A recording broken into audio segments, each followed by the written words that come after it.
Welcome to the Starting Over Podcast. I'm your host, Edward Shelton, aka Dark Logos, and this is a show where we look at the strategies, tactics, and mechanics behind the game of heroclix.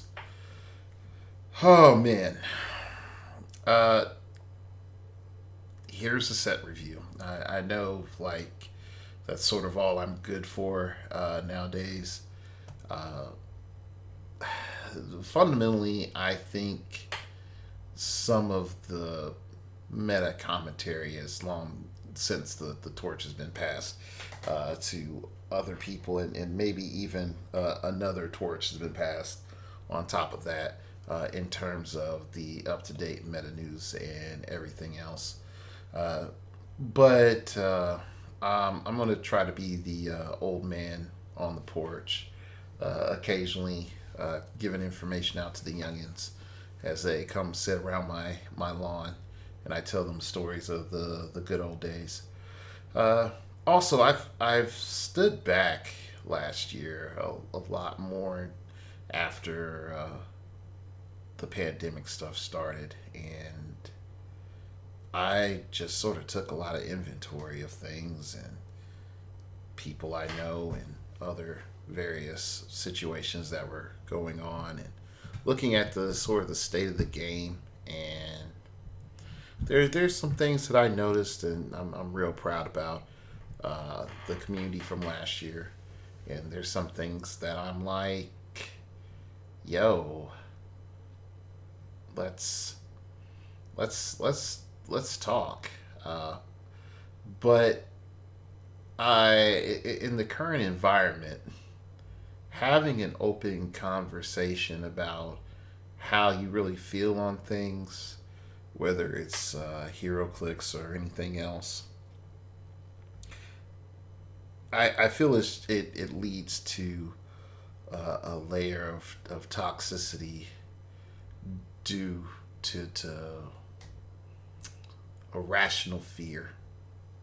A rational fear of looking at evidence, a rational fear of actually understanding root of argumentation, a rational fear of having to be fully exposed and being examined. And the one thing I learned from chaplaincy is folks don't like the fact that you can pull their card and read their mail. And I've sort of seen that happen just totally all in all last year. And then in the current format, it's gotten worse. I purged my Facebook to a degree. Anything I thought was semi-questionable with the new overlords and multitude of things, it's not going well. And there's some things I said, last year on this channel even. I was sort of proven right about the boot coming on some things, and what's happening tomorrow. The 20th. The display of force by the ever so peaceful, peace-loving individual. Yeah, it's just the same old record, different person singing it. So anyway, the motivation of dealing with some stuff, in particular heroclix, it's just somewhat lapsed, and heroclix.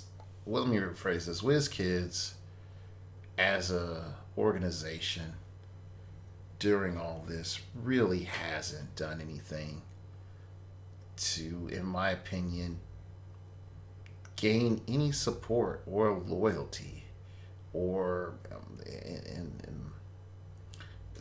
that's the best way of putting it. Whatever you think about The Rock pulling out from The Rock, it's like, okay, that's fine, it's your prerogative, but what are you doing? What events are you setting up for us to care about your product? Why aren't you giving us like fun scenarios to do at home with your product? You can do it with the Masters of Evil set, but you can't just throw out a freaking module here and there for us to do, make a X-Men versus Brotherhood of Mutants, or versus Sentinels, or Justice League Unlimited, trials, or here's this, thing you can do from this episode of the show, with Fantastic Four. Here's how you can run this little thing with Doctor Doom and Doombots, and here's the scenario, and here's the starting placement of the Doombots. Like, there are little things that WizKids could have been doing this entire time instead, to be more active and have a better voice, instead of just sit there and buy our product and be happy for more product when more product comes out, because we need you to buy our product, or else we are gone, like every other non-essential business that's going on right now. And it's that inability to read the wind. It's that inability to, how can I put it, give a crap.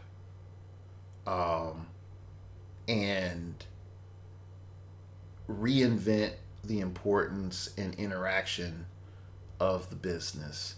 And in particular, from my perspective, go and touch base with your community beyond the celebrities, which WizKids has been super shitty about that for years. I'm sorry. It has. The only time that they've shown up was on Push to Regen. That's the last time, really, WizKids as a company in force has been on somebody's show willingly. Like, formal interviews and whatnot. You can say, like, the Dark Logos, we have there's videos you interviewing the this person and that person. Yeah, because I walked up to them at a convention. They never ever would want to come on my show directly with even with prepped questions. Really having tough conversations, real conversations, or even reaching out, trying to be more active. Hell, even with some of the judging situations, just come out the ivory tower and the gated castle and just be like, on this day at this time, we're going to do a live Q&A. Just do it. And the thing is, a lot of the things that I've said really don't target the competitive community that much. But it's that lack of vision and foresight that I in reflection on some things, I find laughable, and in turn a little bit disturbing.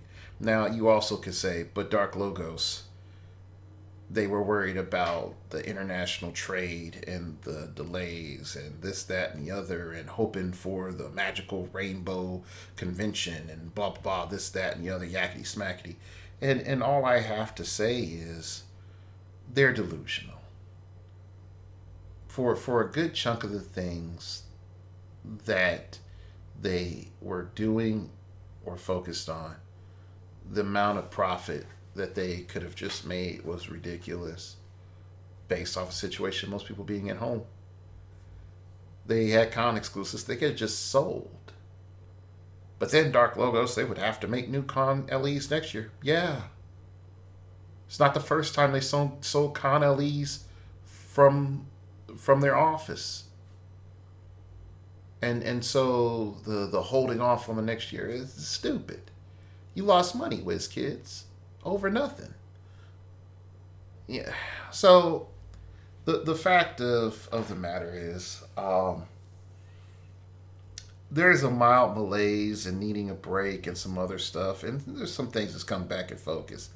But I don't know if this is the year where, like, old Dark Logos comes back, or super old man Dark Logos hits it. I got the gray to go with it now, in the beard.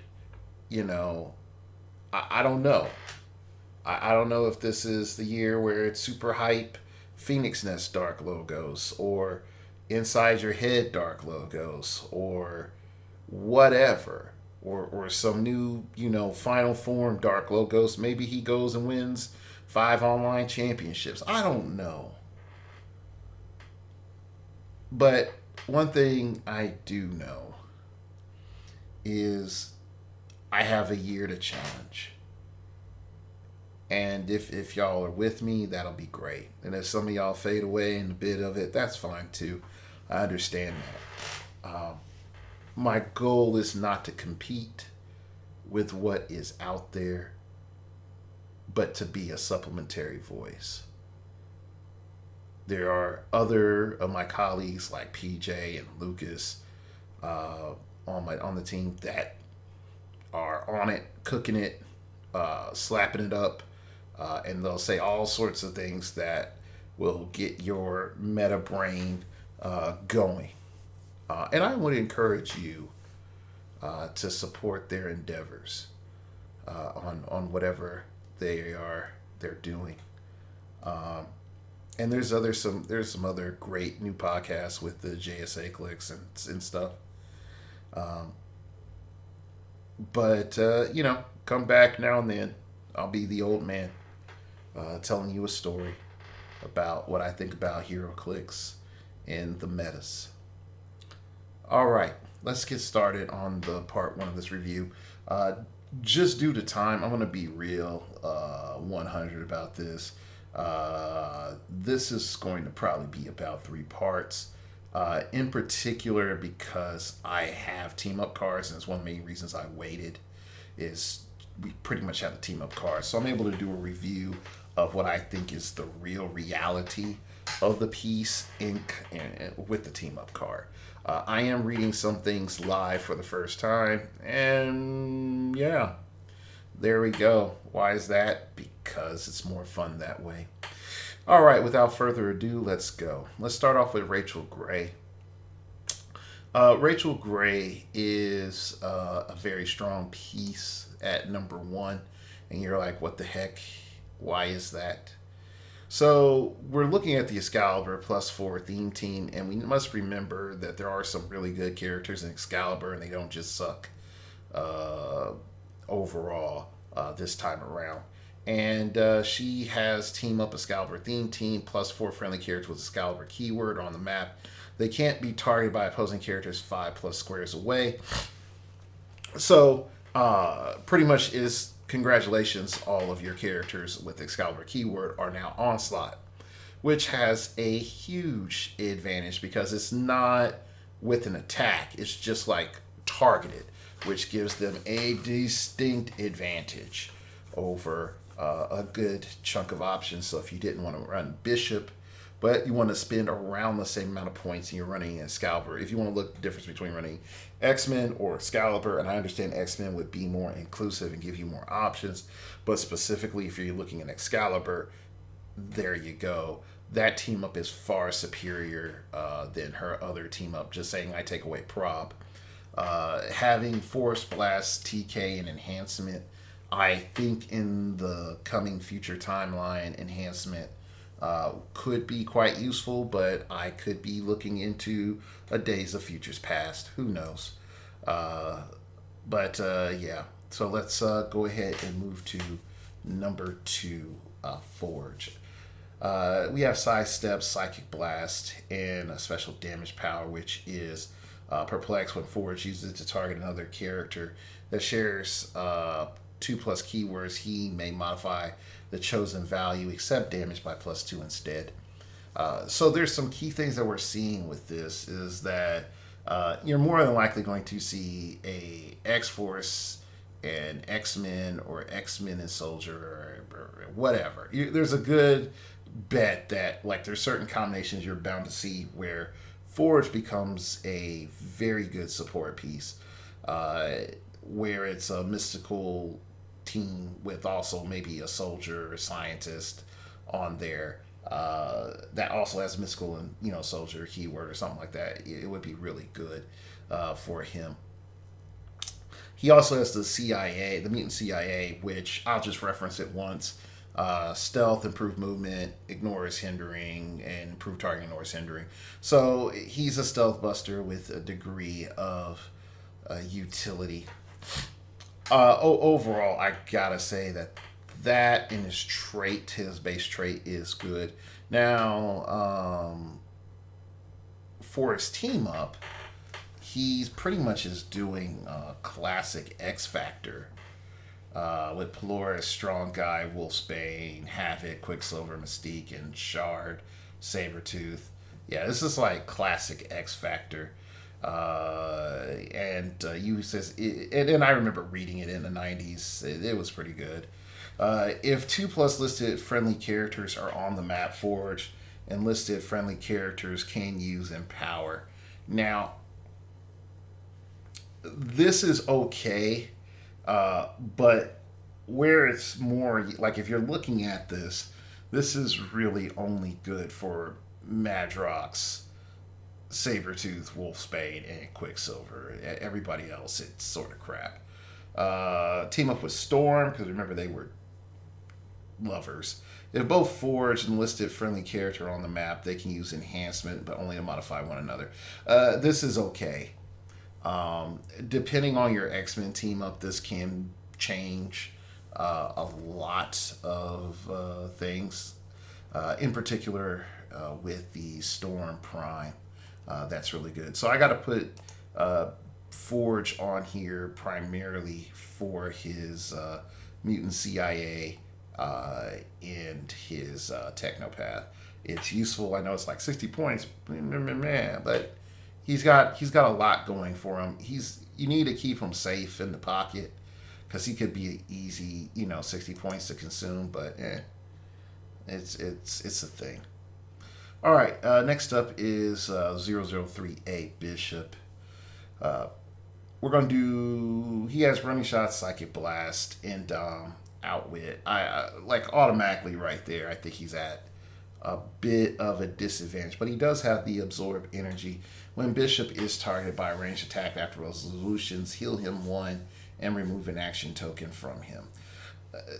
That is the only thing that's sort of helping, but he can be just Kamehameha'd off the map, and there's nothing that you can do about that.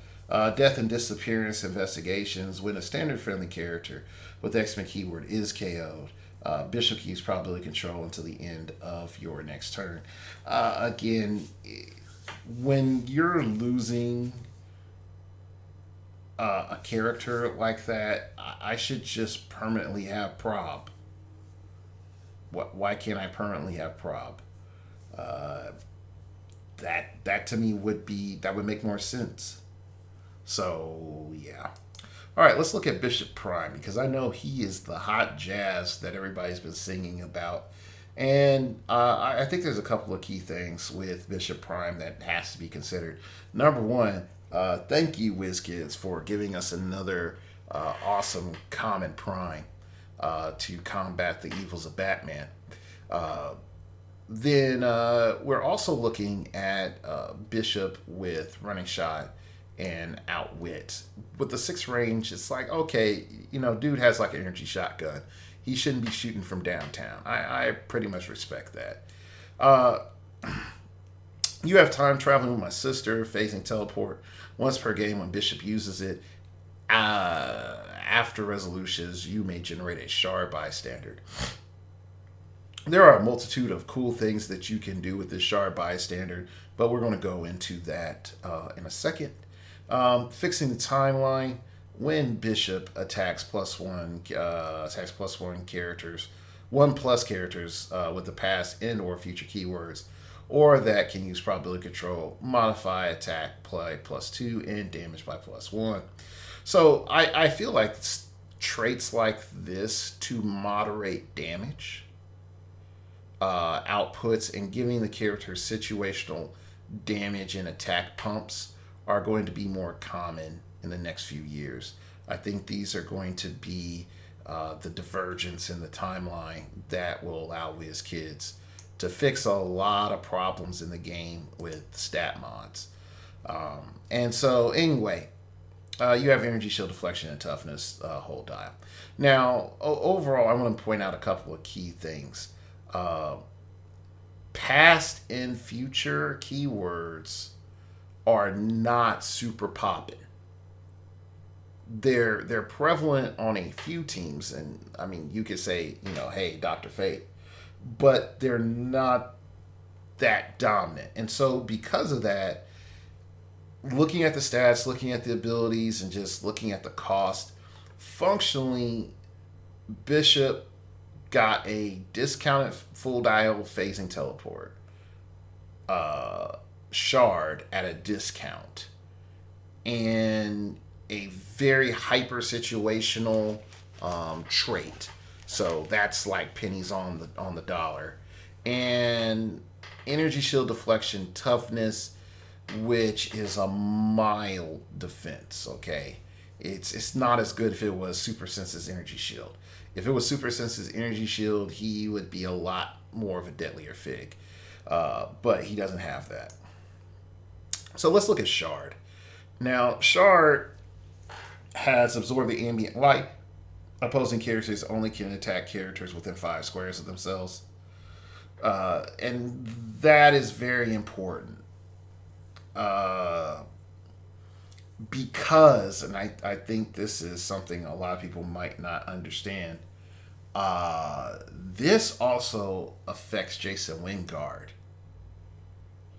So, Jason Wingard, like, once this is on the field, Jason Wingard cannot mind control Jean Grey unless she's within 5.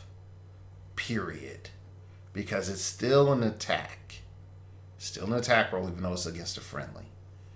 And that stops the whole TK out Jean Grey mind control shenanigans, which is a lot stronger, and I don't think a lot of people understand that.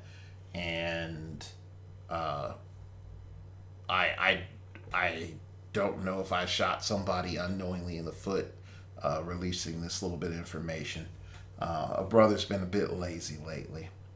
The next thing to understand is with Shard having Precision Strike, it gives her the opportunity to start punishing. It allows you to bring her out to start punishing aggressive builds that are in your face earlier on. And she has a 10 attack, 3 damage, so she has decent values.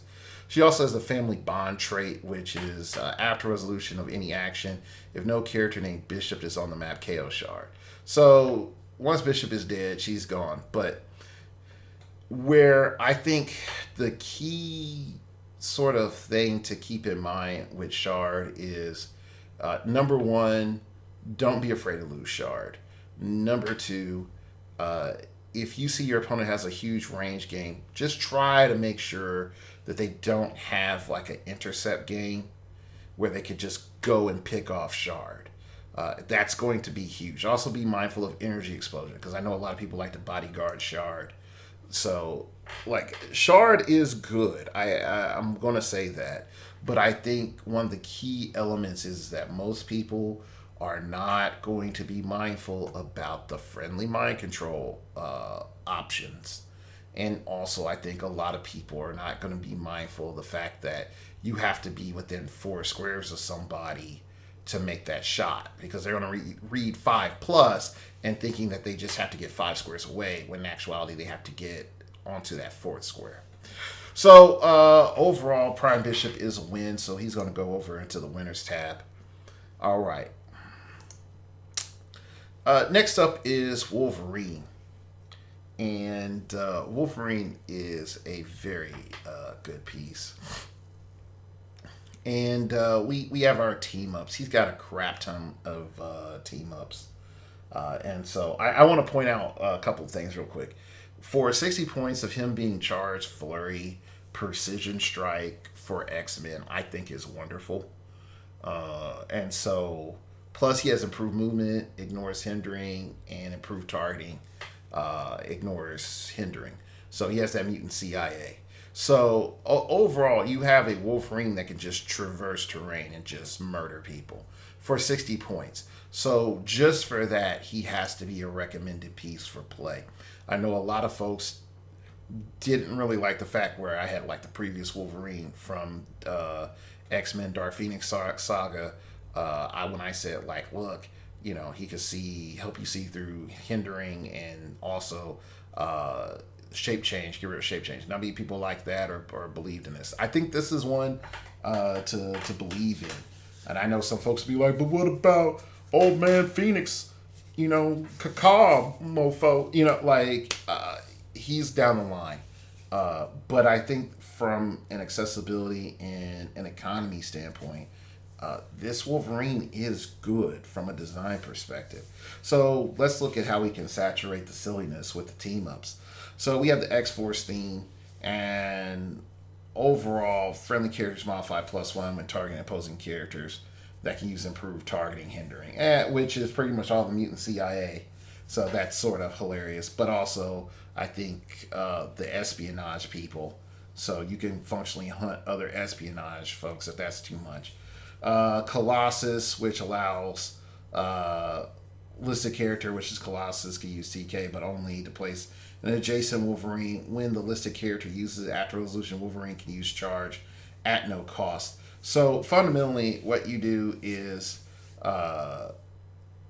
you make sure that you go and charge with Colossus, or you set it up where Colossus is in position, and then Wolverine charge flurries next to Colossus, and then you have him use TK, Colossus use TK to launch Wolverine. And then once you launch Wolverine, he could go and charge flurry again. So the team up with Colossus is fundamentally a ridiculously strong combo if done right, because it can allow you to get 4 attacks off with all your mods in place and potentially buzzsaw through a team. So the team up alone makes Wolverine worth it. Then you have the Marvel Girl Cyclops, which is the trifecta pan relationship. Wolverine. If Wolverine and all listed friendly characters are on the map, when they attack, they modify damage by +1 for each 3 in their final attack roll. So, yay. So you can have +3 damage if all 3 are on there for each 3. Okay, so +2. +1 for each number 3 in their final attack. Okay, so if you roll double 6s, you can get 2. But if you have 1, you can get a +1 damage. So, all in all, I think that is a mediocre meh. Again, in the future, when WizKids starts figuring out how they feel about damage mods, I think that would be pretty good. Team Up X-Men theme team. When establishing theme teams, friendly characters with the X-Men keyword gain Jean Grey School of Higher Learning. This is where I think is the best one, because it allows you to go back and revisit Regenesis, and you can bring to life a lot of other characters that were in Regenesis. So don't sleep on this one. I think that one's good. Cyclops, Storm, Nightcrawler, Colossus, Thunderbird, Banshee. So this is like giant size. They should just call this giant size X-Men. If 2 of the listed friendly characters are on the map, when Wolverine or listed friendly characters KO'd, after resolutions, each other listed character heals 1 click. So fundamentally, you're giving them Fantastic Four, and I don't like this. I don't like this, and the main reason I don't like this, again, you're not giving me a strong bonus for me losing my piece. And you're not, I hate to say you should incentivize me for losing my piece, which that sort of is it's a bit derogatory. But the fact is, for paying no points and having no sideline element, I am not getting a strong boon that is worth exclusivity with this card. And I think that's something that WizKids, realistically, from a game design perspective, has not fully evaluated. Why am I, as a character, am not only going through Extreme Highlander, but also pretty much like eliminating my sideline so that I can play this, this mechanic. It doesn't make any sense. So anyway, going on. We're going to go with team up. Cyclops, Storm, Cyclops, Storm, Nightcrawler, Colossus, Thunderbird, Banshee. Sorry. A little bit blah, blah, blah in my head. If 2+ listed friend characters on the map, Wolverine listed friend character. Oh, no, I just said that one. I had the wrong one highlighted. Team up, Bishop, Storm, Gambit, Rogue, Sage. I don't remember this. Was this Extreme X-Men? Probably. If 2+ listed friendly characters are on the map at the beginning of the turn, if Wolverine or a listed friendly character has 2 action tokens, that character may make a close attack at no cost. Now, I want to know how they're defining this because, and this might need to be clarified, and I know they're like, you can't do actions on your opponent's turn. I get that, but it needs to be on at the beginning of your turn. Yeah, that needs to probably be cleaned up a little bit, but I everybody should know what it means. I don't think anyone's going to interpret it the way that I did briefly. All right, so next is Psylocke. You already know about Infinite Psylocke, so I don't really need to go into that. Yay, she can just use mind control at infinite. Congratulations. If I can get her to a 14 attack, I can either mind control something to ad nauseum, or even better, infinitely incapacitate Galactus to death. That too. So yeah. So Psylocke definitely goes on the list, and I don't think some people looked at the fact that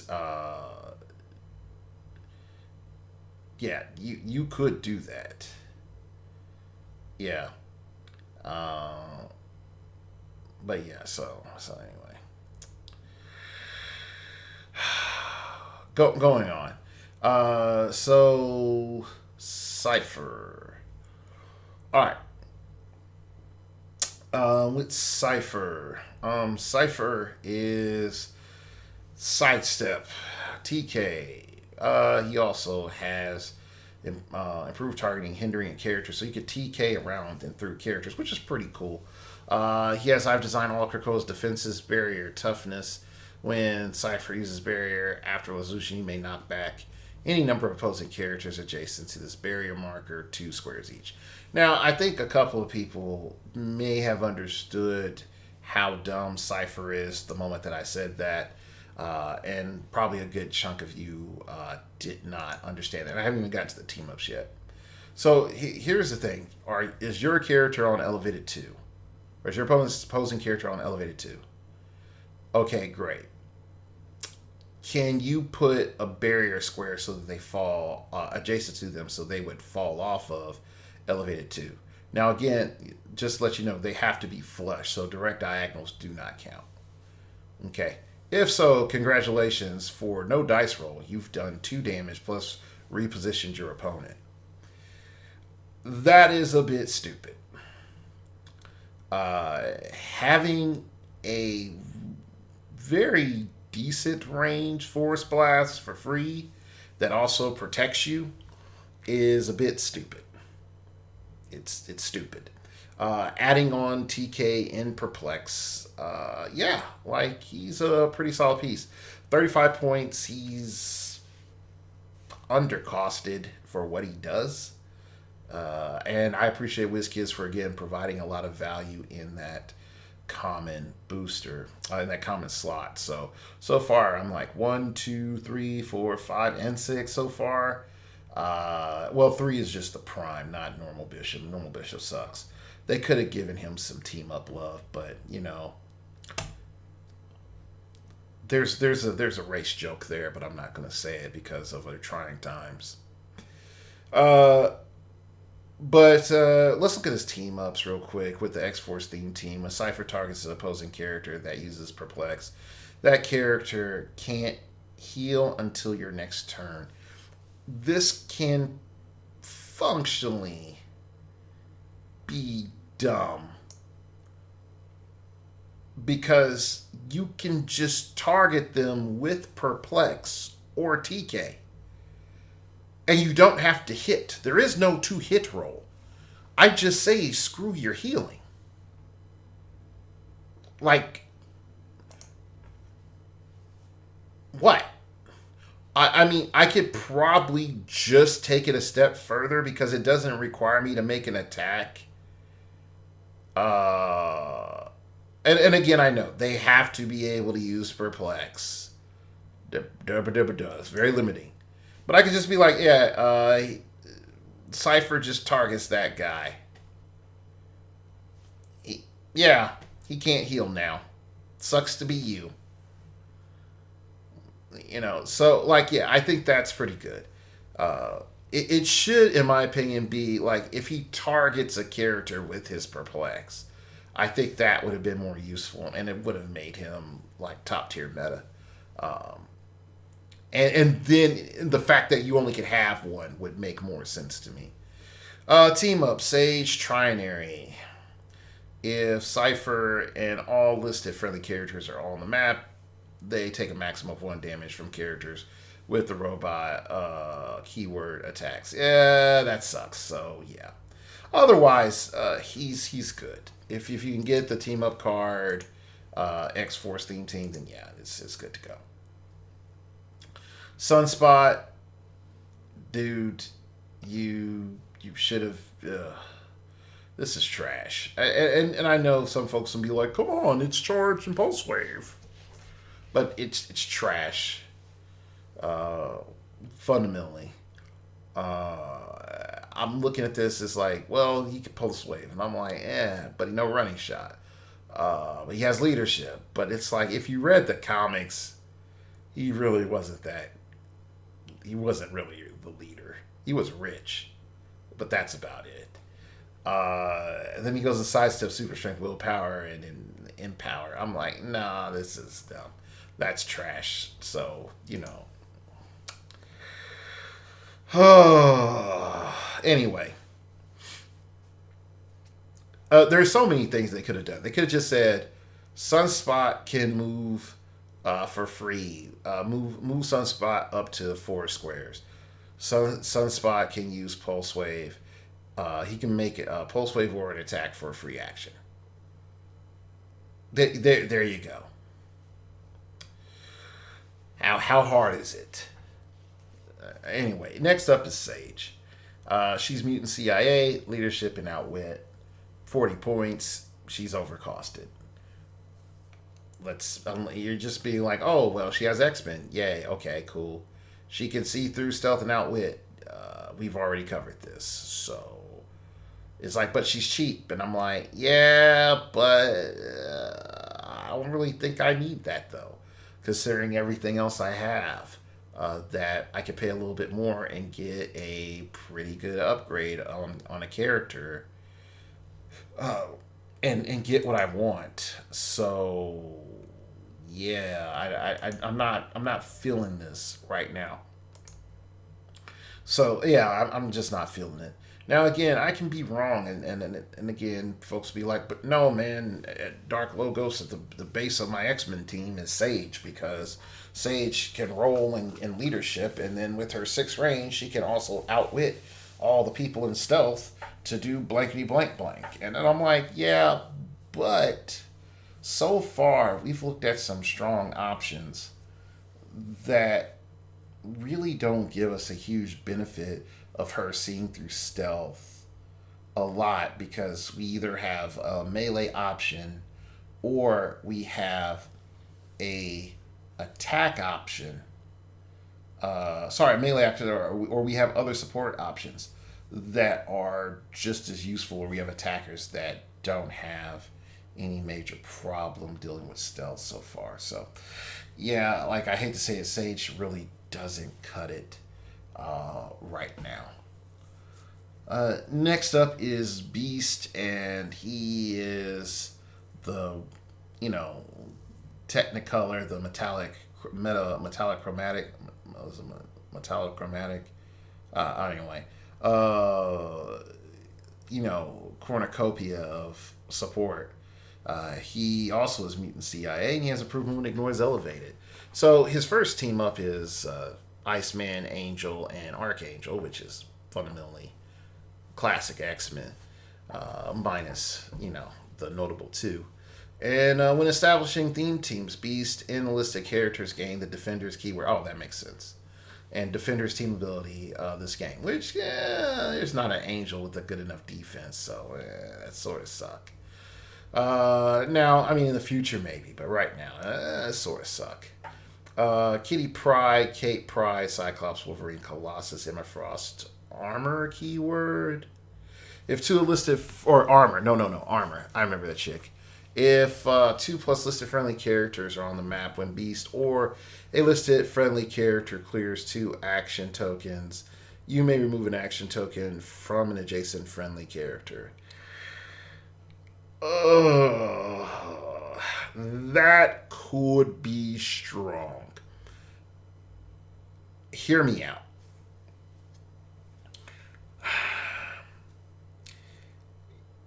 Your character pushes,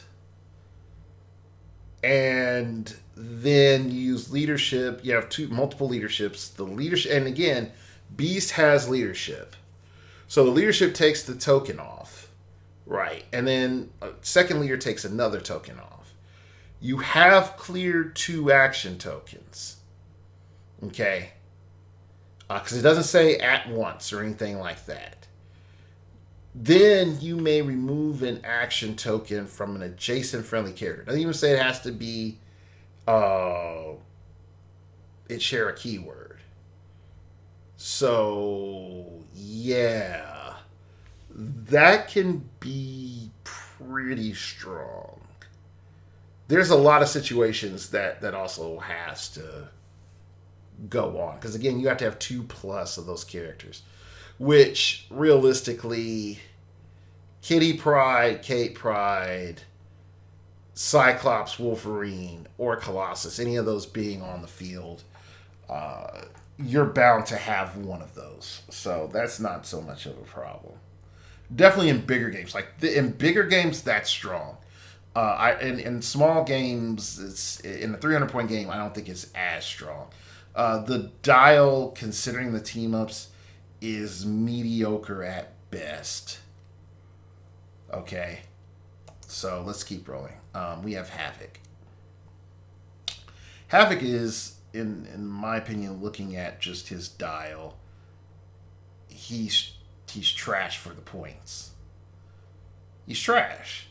Leadership, once per turn, when a friendly character named Cyclops hits, modify Havoc's combat values +1 this turn. Oh, I get a +1 when my brother hits. Oh, that sucks. That's trash. Okay, so his trait trash, his dial's trash. Let's look at his team-ups. The Madrox, Multiple Man, Long Shot, Polaris, X-Factor team-up. If 3 plus listed friendly characters are on the map, Havoc and listed friendly characters can use Outwit, but only choose damage powers. Again, that's dumb. I have to front Multiple Man or Madrox. Long Shot's not bad. M's not bad. Polaris, that's situational. Richter's situational. We do have a good strat. Shatterstar, strong guy sucks. There's only one Wolfsbane that's worth a darn. Okay? In all of heroclix history. I have to do all that to gain outwit only on damage powers. That is for your homebrew guys. Like, I hate to say it, that's for your homebrew guys. Team up: Jean Grey, Marvel Girl, Rachel Grey, Prestige, Cyclops, Cable, Corsair, Vulcan, Starjammers. I think that's Starjammers, or is it? No, that's not. No, that's the Summers. That's the family thing. That's Summers family. If 3+ listed friendly characters are on the map, action total +1. Yay! So you can come close to competing against Justice League. Huzzah! Huzzah!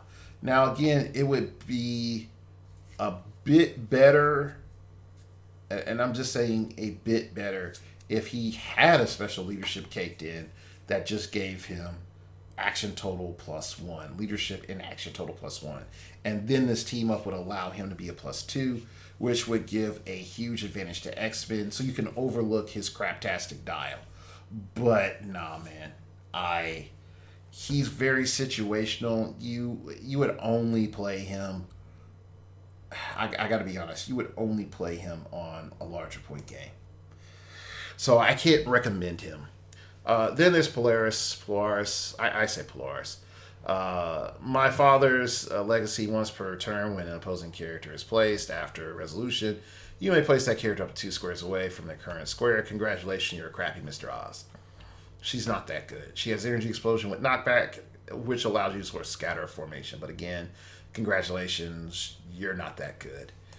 Next up is Domino at 60 points coming in. She's not the most refined Domino of all history, but she's not horrible either. Running shot, special power, free, choose one, energy explosion, incapacitate with 2 targets, psychic blast. Domino can use that power this turn, which is pretty nice. But when we start looking at these values here, we have some severe questions that we have to think about. Now, what are we paying for with this 60 points? We're paying for Mutant CIA. We're paying for the special power. We're paying for 6 clicks. Is she balanced? Yes. Is she going to be hardcore meta? The answer is no. Is she, where does she land? Somewhere in between a C plus and a B minus. And I know that's a very thin line and almost an obscure line, but I would say it's right there. Should you go and try to pick one up? Not really. Not for these point cost. Not for what she's doing in the current format, and for the teams that she would be on. Unless you just really want to play Domino.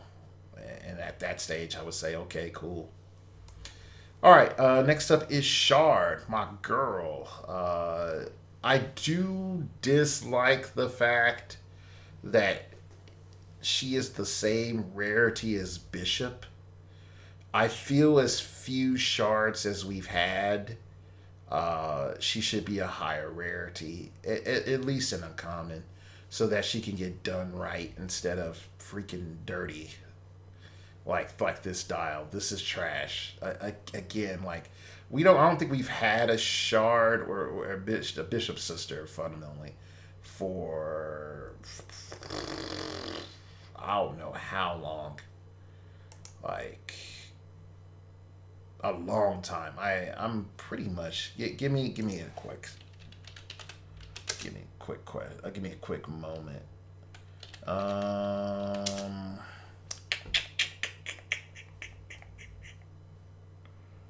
Huh. Okay, I think was she in Mutant Mayhem? Let's go look, guys. I don't think she was. I remember I know that's like going way back, and I know this is something that, being a professional, I should have looked up ahead of time and thought, but it just sort of came to me because I'm pretty sure that we've had uh, Bishop's sister, Shard, in the game before, I could almost swear it. Uh, I could almost swear it.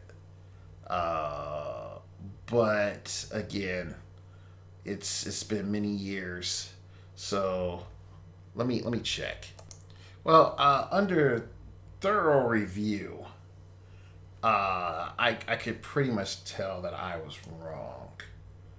I think this is the first time she's ever shown up in the game, ever. So yeah, I was wrong. I thought she came in before it. So this is her debut. I really, and this is my opinion, less popular pieces or pieces that don't show up that much in X-Men sets or whatever keyword sets should at least be an uncommon rarity so that they can get done a little bit better, so that people can be like, ah, yeah, remember my favorite piece? It's not complete crap. Okay, so anyway. Anyway, Shard, let's talk about her. Holographic sentience and photonic absorption. She has energy shield deflection traded, which is big whoop-de-doo, don't mean much. When Shard is targeted by ranged attack after resolution, choose one, heal one click, or she can use Range Combat Expert until the end of your next turn. Now, my opponent, if my opponent hits me like a truck, she's dead.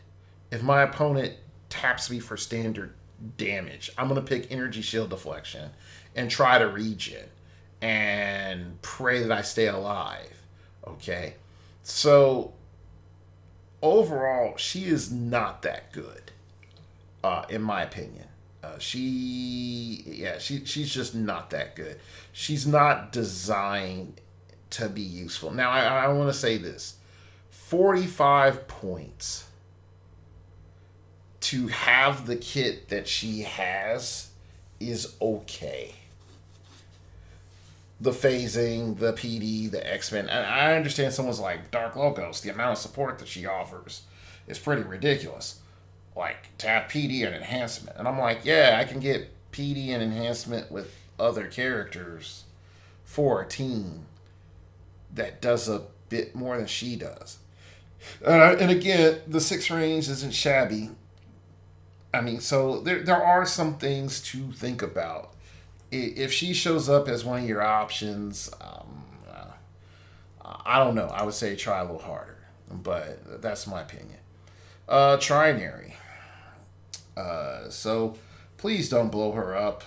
When establishing theme teams, you may choose a friendly character with the robot keyword of 50 points or less. That character doesn't count against theme teams. So I like this for one distinct reason. You could add a Cyclops Sentinel to an Excalibur theme team and it not break theme. And I think that in and of itself is just all kinds of silly. So yeah, like that's my thought. Finesse Technopath. Outwit. When Trainer uses it, she may count range and draw lines of fire from a friendly character with the robot keyword. So yeah, definitely Cyclops Sentinel. Congratulations, you can outwit like 10 squares away. Yeah, like it doesn't even stay within range and line of fire. Like that sucker can be downfield. Like the amount of swing that you could do with Cyclops Sentinel is stupid. Stupid to give her an outwit like that. So yeah, Trinary, she goes on the list. Excalibur theme team, here you go. Like Cyclops Sentinel as your backup. You know, so that's what A needed. Sinister Clone. Shape change. Yeah. Okay, cool. 25 points. Battle World, Other, Marauders, Science. Yeah, like, I'll take it. Another Perplex on the Barbie Captain. Like, yeah, screw it. Battle World, Other. Yeah, yeah, yeah. Like, yeah, just keep it coming. So Sinister Clone, just dump that. Dump that on there for another stupid. Dr. Leia Gregor. Leia. Science Commander of Orcus. Leadership. Unique modifier. Friendly bystanders within 5 squares modify their combat values by +1. Oh.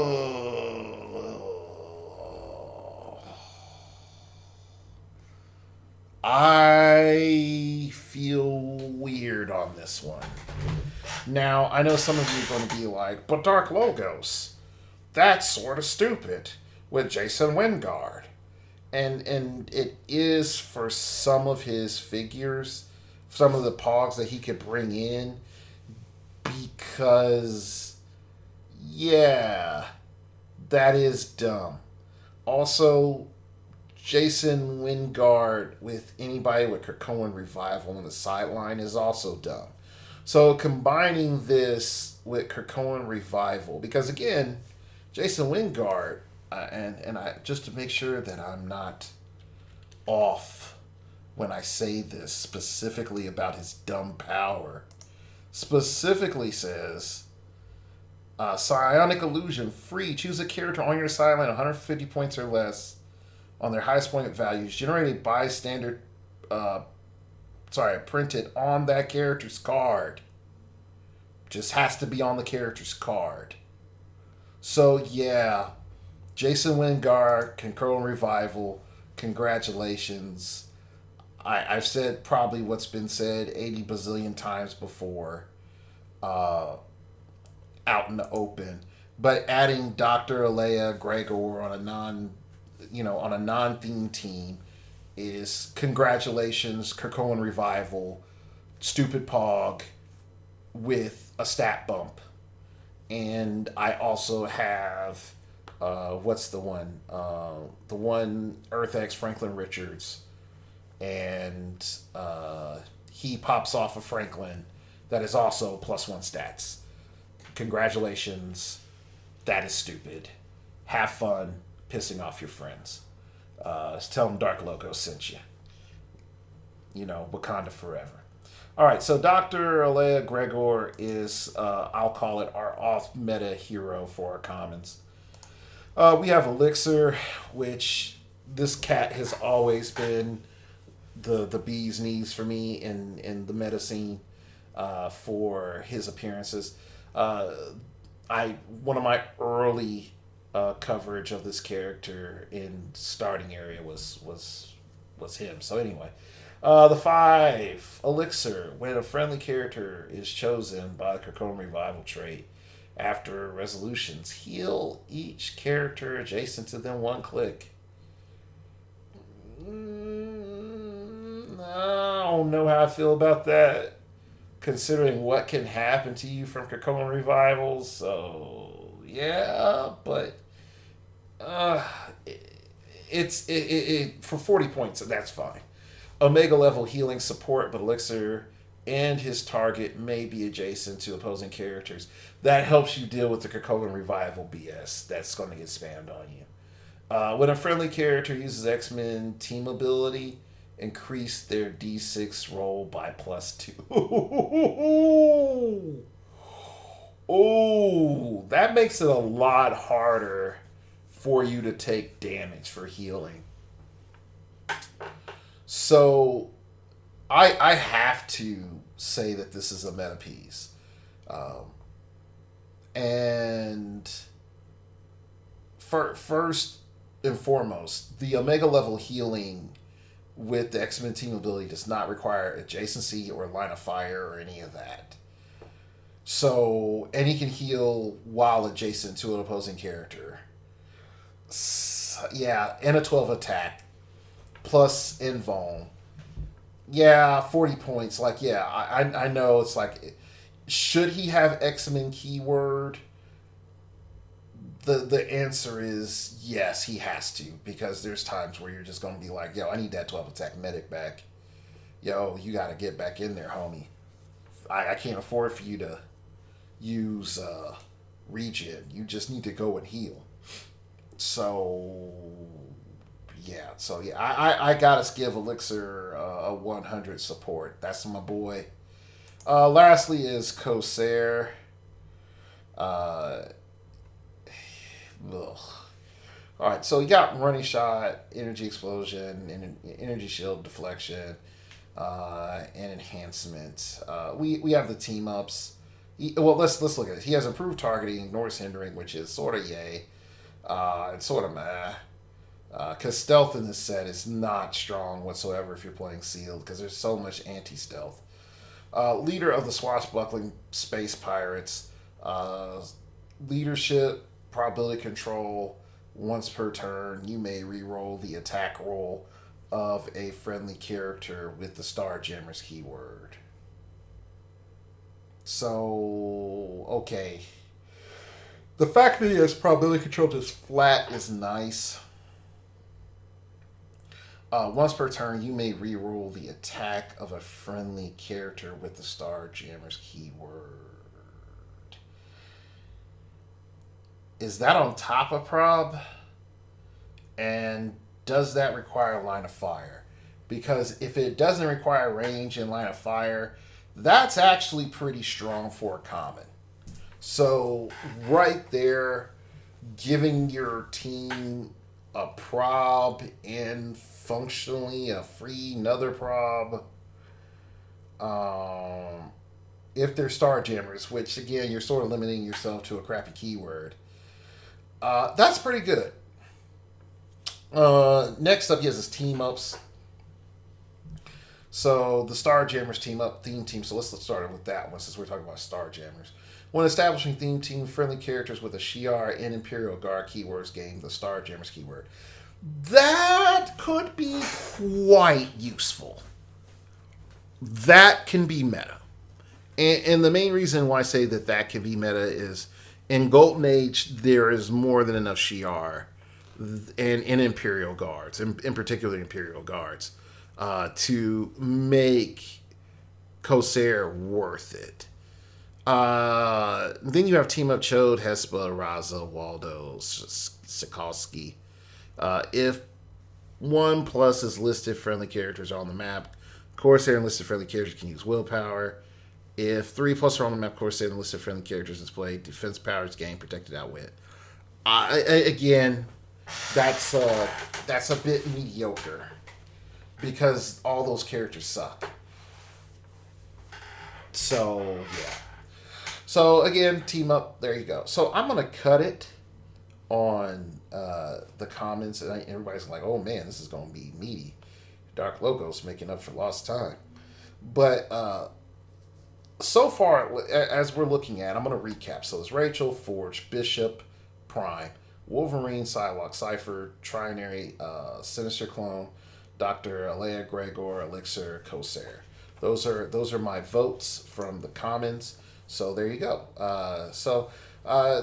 Thanks for listening. I'll catch you in the next section. And if I don't, I appreciate you for listening. I appreciate you for being patient. I appreciate you for coming back to this channel over a vast period of time. And one thing that I hope that you take away with you as you listen, or maybe go back and listen to a couple of older podcasts or shows, is there's a point in time for calm, and there's a point in time for us to be able to say to each other, here's the line, and it applies to everybody. It applies to everybody equally, and us being honest about the downfalls of our own tribes. So, all right, done being metaphorical and philosophical and old manish. So, I'll see you in